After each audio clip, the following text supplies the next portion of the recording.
Hi everyone, welcome back to IElTS and ESL Expert TV, and you're with me, Keith Mason, your IElTS and ESL expert. So I thought I'd do a video on probably more on the part 3, so where you're going a little bit deeper. So it may be useful for anyone who's looking to answer questions that are a little bit deeper, so you're perhaps getting questioned on, like in the part 3, where you're the more probing questions. Okay, it's also something that's going to be useful for the written exam, because in the written exam you have to look at problems and issues and respond to them. So hopefully some of the vocabulary here will help you with that.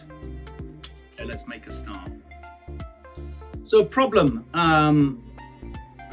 A problem. What's a problem? When something, you have to solve a problem, don't you? You get set a problem and you have to solve it. It could be a maths problem, or it might be a problem about a situation in life that you have to solve. Another word for problem could be difficulty, a problem or a difficulty. You have problems in life, you have difficulties in life. And difficulty is what we call a synonym.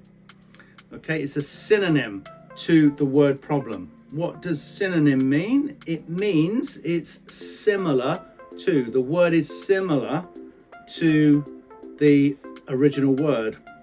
Here is problem. So we're looking for a synonym to the word problem, and we come up with difficulty. Okay, a synonym. There's also something called an antonym, which is the opposite. So the opposite of the word that you're given. Okay, so a difficulty, what would be an antonym of the word difficulty? Simplicity, I guess. Something easy, something difficult, something easy. So yeah, synonym is something that's very, very similar. So you've got problem, difficulty. So you maybe set a problem or a difficulty in your question, maybe in your written question or in your part 3 question to answer. And a question, well, we know what a question is. So that's where you're set something, a question which you have to give an answer to. An issue, that's something people might argue about, similar to a question, but an issue. So there's an issue about this. What's your opinion on that issue? You might be asked your opinion on an issue, and so there you're going to have to write or speak about your opinion. That's your ideas. Now, opinions aren't right or wrong, they're your opinions, but you need to be able to show what your opinions are to the examiner. Okay, solution, come up with a solution. You come up or find a solution. So there's the problem. What is the solution? So a solution, well, that might be an antonym to problem. Problem, antonym, solution. There we go.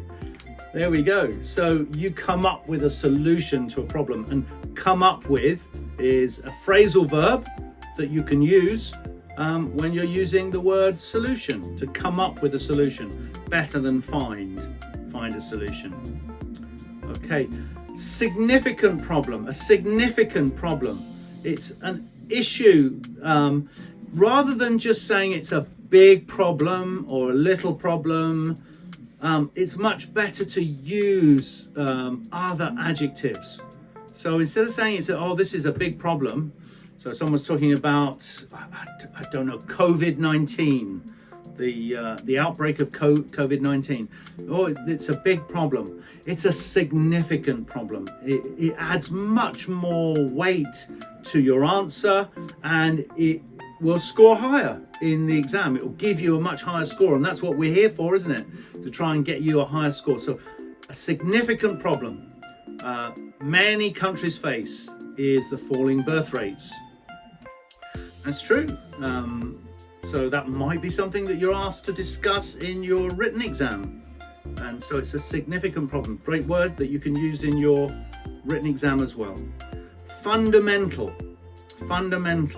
So it's not a small issue. So if you're talking about something and you want to say that it's a really, really important part of the argument, you might say this is a fundamental problem, or this is the fundamental issue.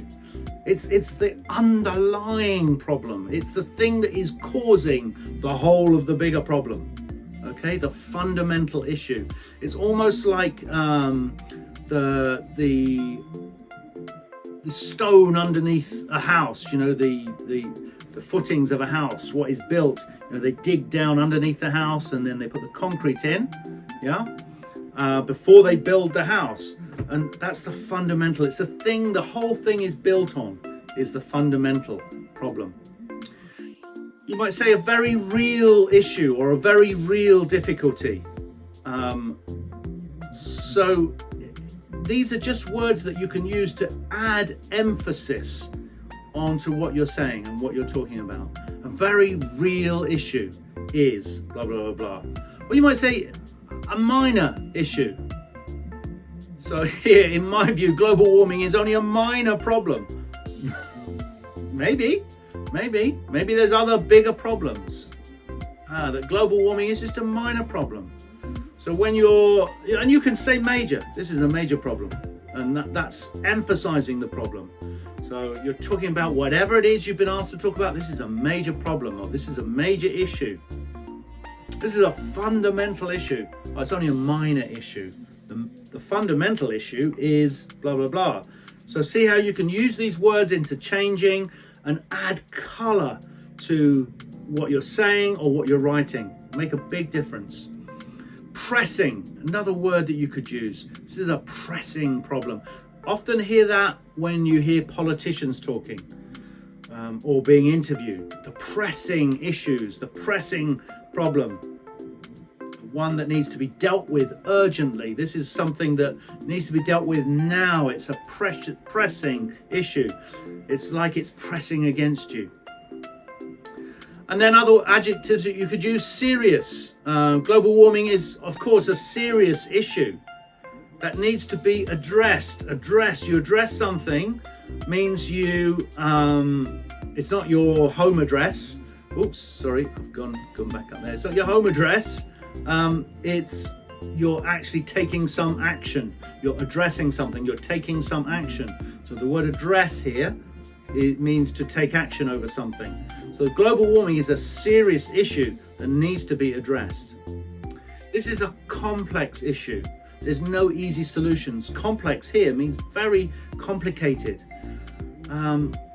The situation, maybe, I don't want to be political, but the situation in Palestine and Israel, very complex. It's not straightforward. There's not one easy answer to it. It's very complex. So, complex issue. So what things that you can do, we just said, address. So you need to address the problem of unemployment. You need to address the problem of COVID-19. You need to address the problem of wars. That is facing up and doing something about them, to address, to deal with, or to tackle the problem. To tackle the problem, another word you can use. And sometimes when you're writing, you don't want to keep using the same word.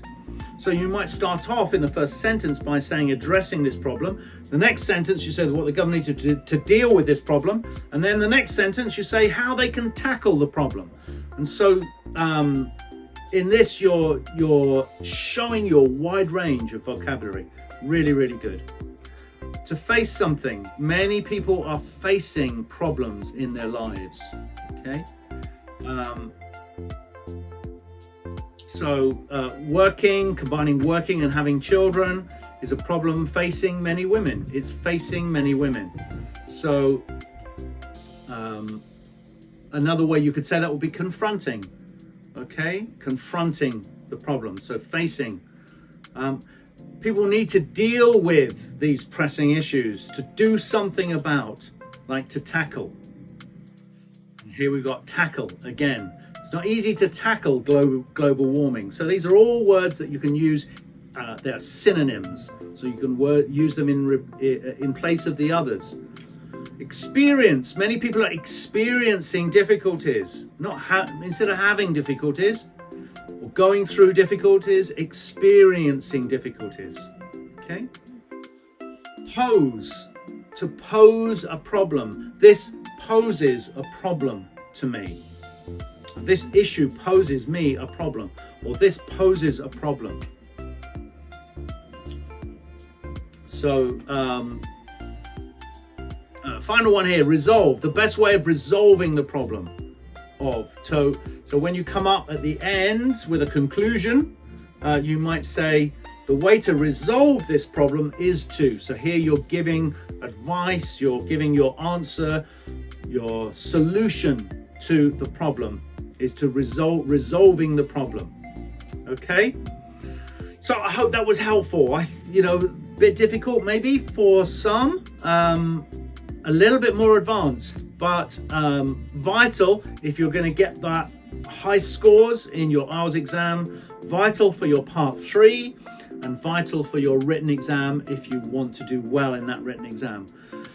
Hope that was really helpful for you, and I look forward to seeing you next time. Bye-bye.